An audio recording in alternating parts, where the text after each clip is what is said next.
এবারের যে ঐক্যটা, এটা অনেক দূর থেকে কারুকার্য হয়েছে। এই জন্য আমির জামাত বলছে যে বাইকে বাই বলছি, আমরা কাউকে শত্রু বানাতে চাই। আমার থেকে তো আমার নেতা কর্মীর থেকে উম্মার স্বার্থ বেশি আমার কাছে।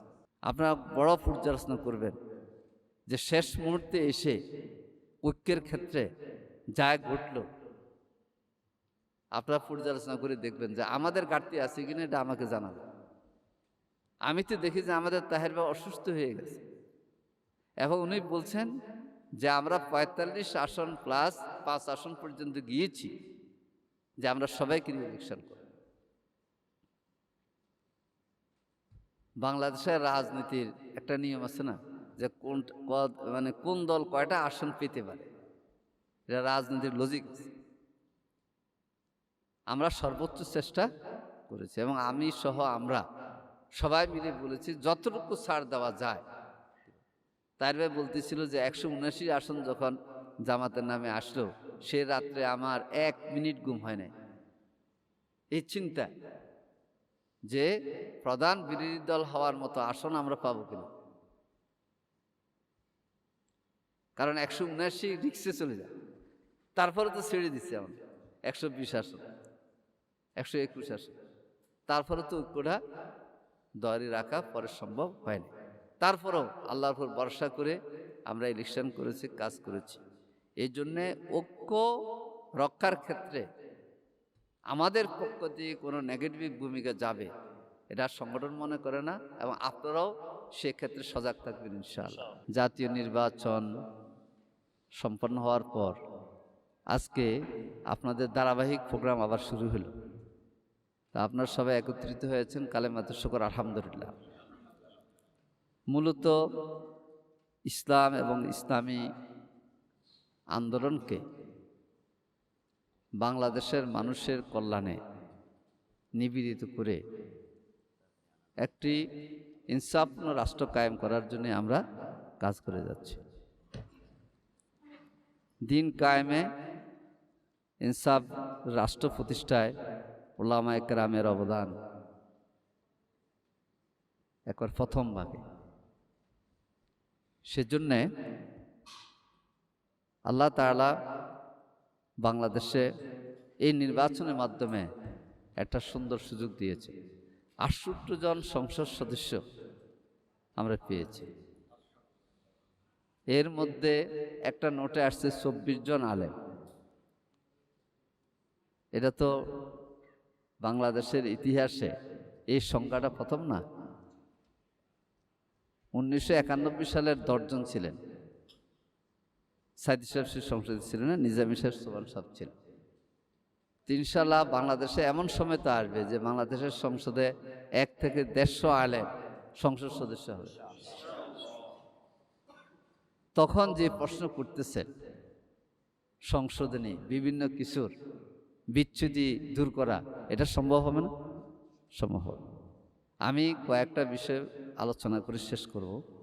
আমাদের প্রফেসর গোলাম আজম সাহেব এবং মতিউর রহমান নিজামী সাহেব, নিজামী কোনো সমস্যা পড়লেই উনি এই জালাল আবদিন সাহেবকে খবর দিতেন। আর জালাল আবদিন সাহেব দুইজনকে নিয়ে আসতেন। একজন হচ্ছেন খতিব ওবায়দুল হক সাহেব, আরেকজন হচ্ছে মহিউদ্দিন খান। এমনকি নিজামী ভাই মন্ত্রী পরিষদে যাবেন কিনা এর আগে খতিব সাহেব সহ ১০ জন আলেমকে উনার নিজের বাসায় উনি দাওয়াত দিয়েছেন, বলে যে আমরা এই মন্ত্রিসভা যাব কিনা, যেমন আমরা ২১শে ফেব্রুয়ারি যাব কিনা এ নিয়ে কিন্তু অনেকের সাথে আমরা পরামর্শ করছি। ঠিক এই আছে যে বিএনপির সাথে গিয়ে কি অবস্থা পড়ে আপনি, খতিব সাহেব তো বলছেন যে না, এই অবস্থা, আপনারা আপনাদের কথা বলবেন, আপনার সংসদে যাওয়া দরকার। এই জন্যে আমরা দিনের পরিপূর্ণতা কায়েম এখনই করতে পারবো এই চিন্তাটা মাথা না রেখে ধারাবাহিকভাবে দিন প্রতিষ্ঠার যে ক্রমাগত ধারাবাহিক প্রচেষ্টা, সেজন্য জামাত ইসলামী যে নীতি অনুসরণ করে আসছে, আপনারা যারা জামাত ইসলামীর সাথে সরাসরি জনশিক্ষাভাবে সম্পৃক্ত, আপনাদের এটা বুঝতে হবে। প্রথম হচ্ছে আমরা কাকো বিরোধিতার জন্য বিরোধিতা করব না, কাকো আঘাত করে কথা বলব। কারো প্রশ্নের জবাব দিতে গিয়ে তাকে ছোট করব না। কারণ দেখেন, মাওলানা মওদুদী রাহমাহুল্লাহ মুফতি শরীফ সাহেব তখন ছিলেন। আমি ওই বইটা আজকে টেবিলে থাকতে নিয়ে আসতাম, যে শাসনতন্ত্রে আন্দোলনের যে 22 দফা, সেখানে আপনার মাওলানা মওদুদী সিগনেচার আছে, আল্লামা শফির সিগনেচার আছে, ওই মুফতি কেমন, সেখানে শিয়ারা আছে, সেখানে আলে হাদিস আছে, সেখানে সব মাসলাকের লোকদের কিন্তু স্বাক্ষর ছিল।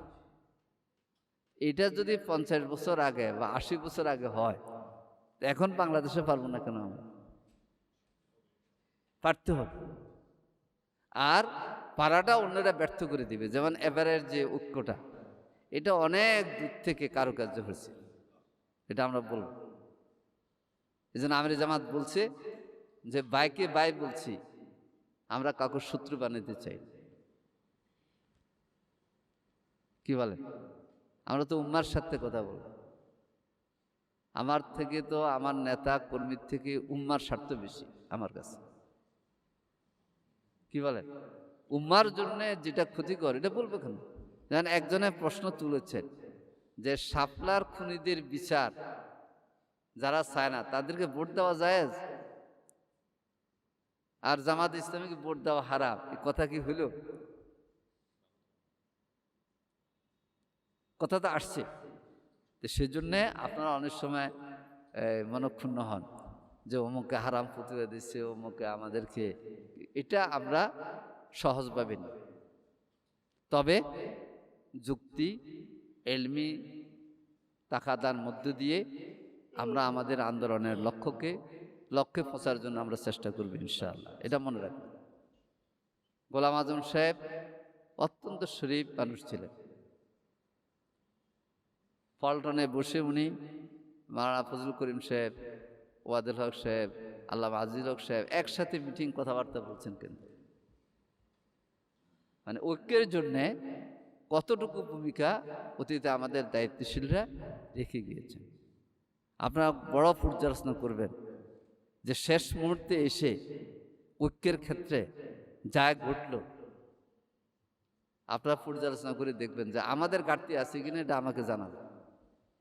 আমি তো দেখি যে আমাদের তাহের ভাই অসুস্থ হয়ে গেছে।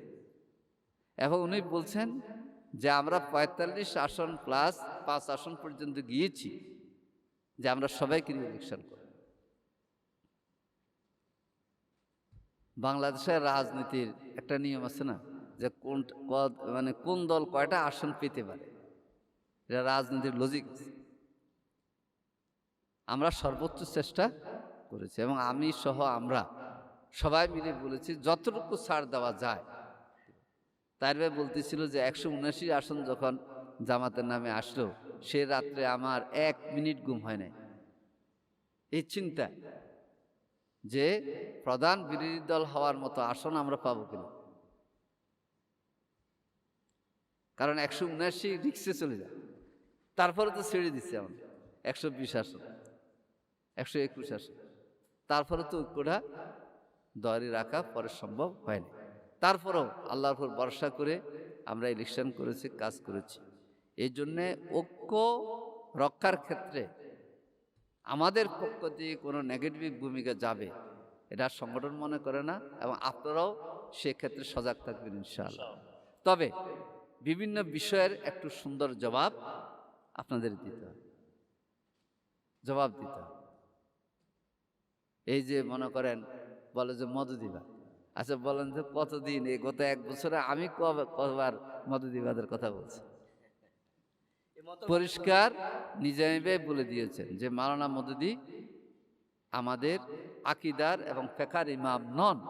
পরিষ্কার আমার হাতে লেখা রেজুলেশন, মজলিস শুরার বুটে লেখা আছে, নিজামী ভাই মজলিস শুরার বুটে বলতে বলছে যে মাওলানা মওদুদী রাহমাহুল্লাহ আমাদের আকীদা এবং ফিকহের ইমাম নন।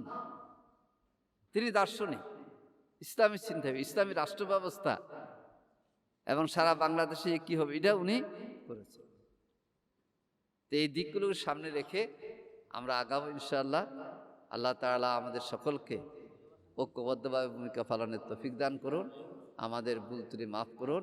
আমাদের যাদের উপর দায়িত্ব এসেছে সে দায়িত্ব পালনে আমরা এগিয়ে যাই।